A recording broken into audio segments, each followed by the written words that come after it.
आर्याची आई झाल्यानंतर सर्वात जास्त जर मला कमी कोणत्या गोष्टीची वाटली असेल तर ती म्हणजे आजीची माया, प्रेम, वात्सल्य. पूर्वीच्या काळात आजी आई आपल्या होणाऱ्या बाळासाठी काही ना काहीतरी कपडे शिवत असायचे.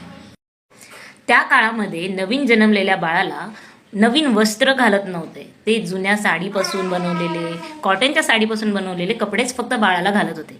त्याच्या मागं वेगवेगळी कारणं सुद्धा होती. ते सेफ पण होतं आणि सॉफ्ट पण. माझ्या आजीने सुद्धा तिच्या पातळचे आणि कॉटन साडीचे वेगवेगळे दुपटे, टोपडे, कुंची, बंड्या हे सगळे प्रकार शिवले.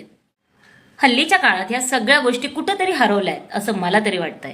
आणि प्रत्येक घरामध्ये आजी आणि आई शिवणकाम करतच असतील असं नाही ना. म्हणूनच ही रीत, ही परंपरा परत आणण्यासाठी आमचा एक छोटासा प्रयत्न. मायेचा वारसा, कारण वारसे हे सोन्याचे नसतात तर ते मायेचे असतात.